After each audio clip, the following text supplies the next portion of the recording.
Surviving versus thriving. So, I may not be an expert in many things, but I feel like I have survived enough to uh, kind of give a little bit of my story and what I have learned in my lifetime.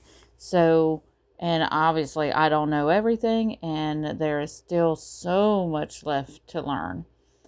However, I felt like somebody needed to hear this today. So, here it goes.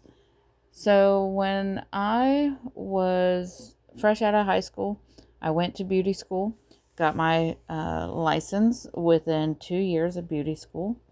And then I was working a part-time job. And when I got a salon job, I moved out on my own. I did have a roommate at the time, but we did not do well together. So we ended up breaking the lease and going our separate ways. So then I got into another apartment, and about 6 months living in that apartment.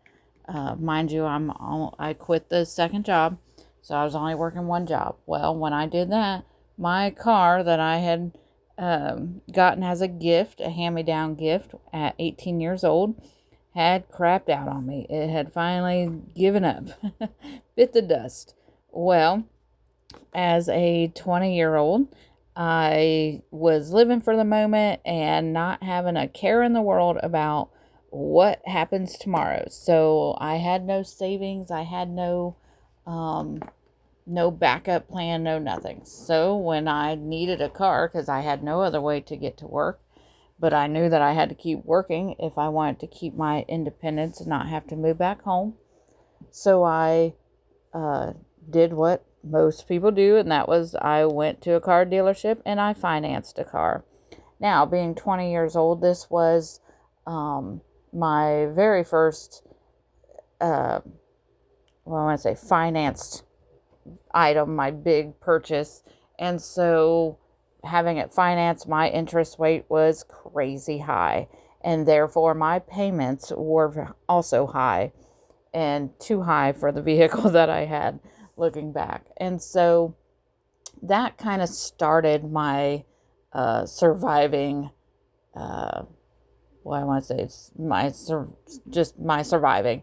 And so then, because I had a car payment plus paying rent, I couldn't make rent on my own. So I asked my boyfriend at the time, who is now my husband, um, if he could just go ahead and move in and help me out with the bills. And so he did.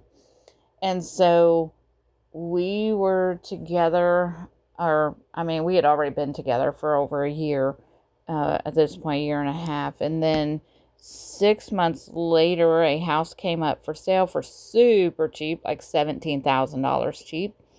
And I was wanting a bigger apartment anyway, but I could not afford it. I was already looking and I could not afford a bigger apartment. However, this house I definitely could afford, and it was bigger than any apartment, right? So I went ahead and went through the whole process of buying the house. However, now I had a house payment and no matter how cheap it was, and I had a car payment and, of course, all the other bills that come with both of those things. And so I was also getting credit card things in the mail, offers in the mail, and I was still living for the moment and not planning ahead, not saving, not doing anything, no matter how much my husband told me that I needed to do that. I just would not take his advice. And growing up, I'm sure that my parents had told me some things about money and finances. However, the only thing I ever remember hearing was live within your means. But there was no strategy for that. There was no what to do when temptation comes. I still had this in my mind that, oh, well, I'll deal with it later. I'll deal with it later. So, with that mentality, then I found myself in a lot of debt and a lot of trouble. And then, which was okay, like we were barely getting by with both of our incomes. Well, then I had my job they had cut my hours a lot, and so I needed to quit. So I found another job, and they were paying more and with more hours, so I switched jobs.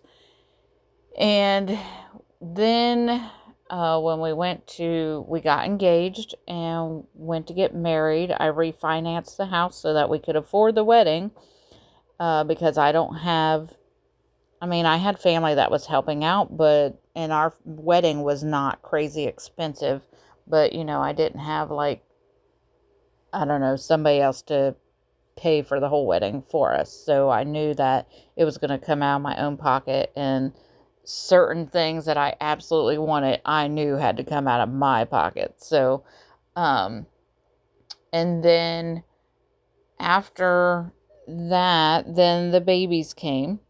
And so now we have a higher house payment, a higher car payment, all the things. And when the kids came, then I tried to keep working, but we were not daycare people. So we didn't want to raise our children through daycare.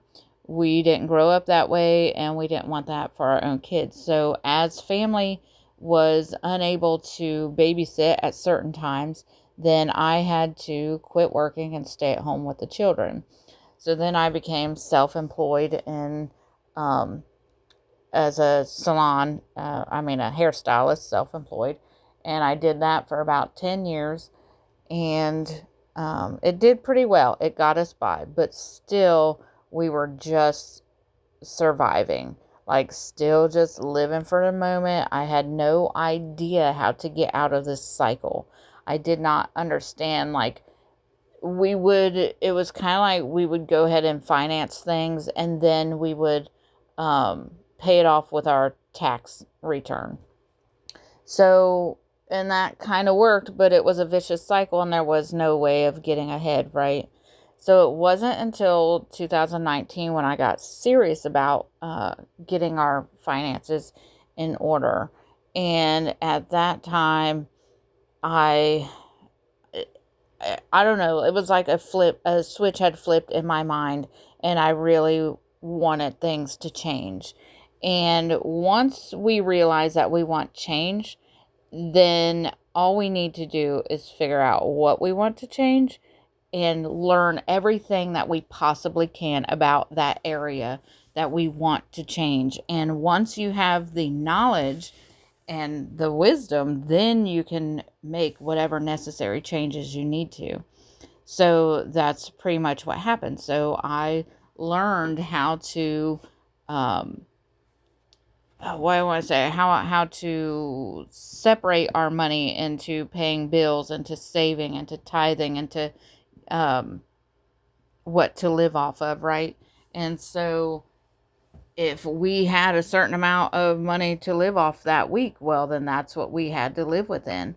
And as I learned more about it, I researched it, and I read books, and I watched things on social media, and I learned from all these people. And the more I learned, the more focused I was on it, and the more determined I had become to make these changes. Because what I had figured out was that once I got our financial situation in order, then everything else would fall into place, because our finances cause so many issues in, like, every single area of our lives, because it causes this stress load, it causes depression, it can cause all kinds of things, and we can react, and we can make decisions and choices that are not good for us, just out of purely reacting to being under so much stress.